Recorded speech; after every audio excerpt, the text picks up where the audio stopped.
Welcome to the channel. Guys, let's just talk about trucks for a minute. So we got our fleet out here. We got the 2019 F-250 out here. We got my wife's 2019 F-150, and we got my 18 F-150 over there and my '04. And that is pretty much the whole fleet right now. And I saw a nice looking truck. I don't know, I might go check it out today. It was like a 2010 F-150. Looked like an interesting truck, regular cab long bed, but um it's up in the air. I'm kind of on the fence right now. Do I keep Old Green? I like the truck. The engine runs pretty good, has a little, as you guys know, it has a little tick, but other than that, it runs pretty good, particularly when you start it up cold. It runs pretty good, idles good, no issues. And I really, honestly, guys, I really enjoy driving it. Believe it or not, it's old school technology, and driving this old truck compared to, say, driving my personal truck, it doesn't have the features, but for some reason it's easier to drive. It's like the way everything back then was done was more toward the driver. It's easier to see, it's easier to back up, to whip around. Like if this truck had a plow on it, I know it's just an F-150, but if it had a plow on it, I'd be maybe even quicker with something like this, because it's easy for me to swing it around, maneuver. Even though it doesn't have any cameras, you can just see where you are really easily. Now, things might be different if there's a big Salter in there blocking your way, but man, the mirrors on this old truck are so much easier to see where you're going out of these. They're just really simple. They're just square. You don't have to think twice. You're only looking at one mirror. There's the other mirror on the other side. You're only looking at one thing, where it's on your new F-150. When you look in the mirror, you got two different things. You got two different things going on, and you got a lot more to think about. You got your big lower mirror. This is good for just checking your blind spot. But when you're plowing and you're maneuvering real fast, it gets a little bit hard. It's a little bit more going on compared to just one mirror, where you just have one image, one reflection. When you're plowing, it seems to be easier just to swing this around. Like, let's just say, for example, if I were going to drive these trucks around the block backwards, in reverse, go around the block in reverse, I would have an easier time in this old green truck in the '04 than I would in the newer truck for some reason. And it just, I don't know what it is. They're smaller. They were a little bit more narrow back in the day, but it's just maneuvers. Just pure driving. It seems to be a little bit easier in the older truck, and I'm not exactly sure why. Just all the new technology is great, but maybe it's a little bit unnecessary.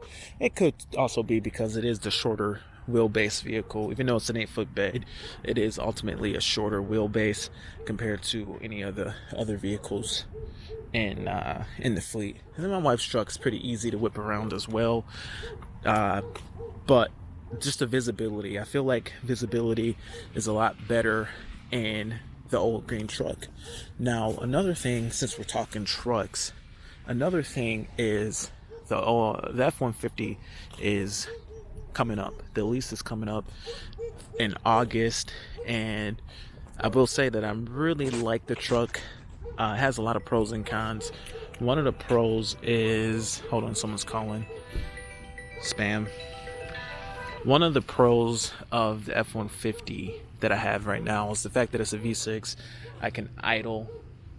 I do a lot of work in the truck. I can idle excessively, start it up. It can run. I'll just sit inside. It's just warm, keeping me warm, or I'm plugging in my laptop. And being a V6, you can just idle away, but you still have your power when you need it. So it has the power of the V8, but the economy of the V6, particularly while you're idling, or if you're just running the vehicle, not doing a whole lot, this comes in handy. Even though it's a 3.5, the 2.7 would be even better for business, but I enjoy the torque of the 3.5 just when I want to just kind of like do some spirited driving. If you like spirited driving, I think the 3.5 is the way to go, because even though the 2.7 is pretty much just as fast, it's almost like it's a little bit ricier, the way the RPMs kind of kind of have to go up a lot higher in order to get the speed out of it. But the 2.7 is ultimately the perfect business truck. Now, recently I released a video where I'm doing a towing MPG test between the 3.5 and the 2.7, and we're using some old footage. And I was looking at the footage and everything, and I think the 2.7 in a 90-mile loop compared to the 3.5, the 2.7 used like 2 gallons less fuel, and it really got me thinking. That is the perfect truck for business, because it has enough power and torque to tow the trailers and everything that I want to tow, but it also just saves fuel. This truck towing is more efficient than this truck with no load. So being that my lease is coming up, I could save a significant amount of money if I implemented a 2.7 liter EcoBoost for business instead of the 6.2 as the main truck. For like the weekly mowing side of the business. If you guys follow the channel, you know about that. But what if I implemented a 2.7 instead of the 6.2? And I was even thinking about getting a 5.0, but the 5.0 is going to be close to what the 3.5 does, whereas the 2.7 is significantly more efficient than even the 3.5. And I think it comes down to those water-cooled exhaust manifolds. That's really the main difference, in the fact that it's only 2.7 liters as well.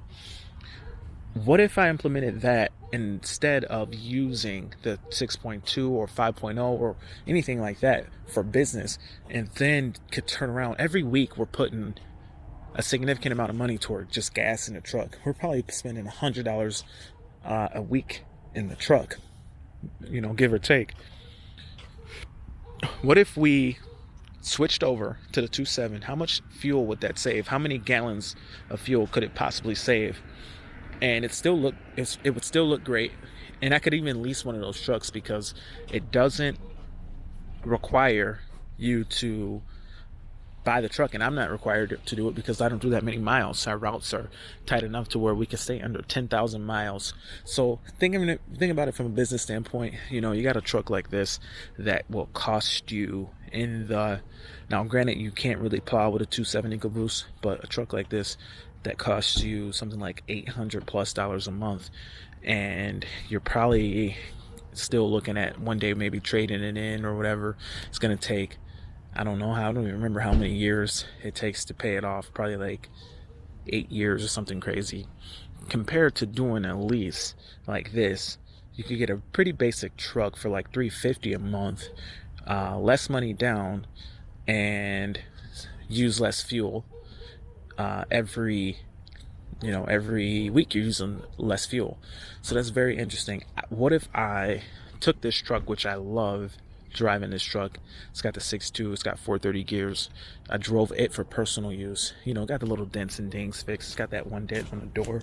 It's not that big a deal to get fixed. Got it fixed, and potentially drove it, and then got a 2.7 for business, and then got rid of my 3.5 EcoBoost. That way, because I'm really leaning toward trying to get a dump trailer so that I can do some heavier hauling and debris removal, debris dumping, things like that. I've been getting into that stuff lately, and it'd be nice to tow a dump trailer. And things get a little bit squirrely when you're towing a dump trailer with an F-150. So even a 3.5, even though it's rated to tow something like 13,000 pounds, I got the max towing F-150, even though it's rated to tow 13,000 pounds, it's not really rated to haul the payload or the tongue weight. And even though the payload itself isn't that bad, it's got like a 16 or 1700 pound payload, the F-150s are only rated to tow something like 500 pounds on the tongue without weight distribution. Now, if you're hauling a dump trailer, you really don't want to be messing around with weight distribution. So dump trailers alone weigh so much, they're probably going to take up 250 pounds or so of your tongue weight. And then you load it, you're always going to be pretty much at your maximum tongue weight. And then I don't really know, I have to look into the logistics or the legality of it. Can you tow a dump trailer? Even though I don't plan to tow something that's really heavy, necessarily, maybe occasionally. I do want to tow some brush, less than 2,000 pounds though at a time. Generally, I don't generally haul more than 2,000 pounds at a time. So I think I can technically get within the ratings of an F-150, but it's kind of pushing it. That being said, I could just hang on to the F-150 for a little longer, tow the dump trailer, whatever. Not a big deal. It should be okay, but I'm not sure. But then again, wait to upgrade to an F-250. Or I could trade this in, end up with a 2.7, make the 2.7 our main work truck, and then turn around and drive the 6.2, which I love driving a 6.2 with the 430 gears. It's phenomenal. Wonderful truck to drive. Even on the highway, you're at about 2,500 RPM, but I've taken some long trips in the truck, just driving, and it's cool. I don't have a problem with it. It does it just fine. You think because it's got like the most aggressive gear on the market that it wouldn't be able to take, you know, a high speed freeway drive too good. It's got a 430 gear. It's going to be winding out. Not really. You know, it's got the 6-speed. It's not the new 10-speed. It's just a 6-speed, and it's got 430 gears, but it drives good at 80 miles an hour. It's not that big a deal. It's really effortless for the motor, and it really does a good job at speed. So I'm not too worried about it. You know, I could drive it long trips. It's not that bad. No, it doesn't get good mileage, but it's not that bad. It's, you know, probably like 13, 14, maybe if the wind's blowing you. It's not terrible. You know, I can, you know, it's not like driving a half ton, but still, at the end of the day, we will still have my wife's 2.7. Now, one thought was maybe if my wife didn't like her truck or whatever, we could make it the work truck, but she does like her truck, and she picked it out. I didn't pick out her truck. She literally picked everything out. If it were up to me, I would have picked a silver truck.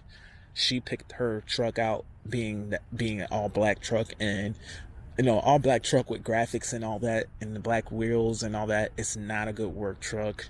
People will be speeding in it. Employees would, you know, it's more of a personal vehicle. It doesn't look professional. So, you know, I can't really make that a work truck. And that's a huge issue with my truck being such a high trim level. I got the 502A Lariat. It's got the 3.5 EcoBoost. It's a fun truck. It's not a work truck, and I can't put an employee in it. I don't feel comfortable doing that. It's too fast. It's too sporty. It's too much luxury. You know, it's not really meant to do really, it's not really meant to be handed over to an employee.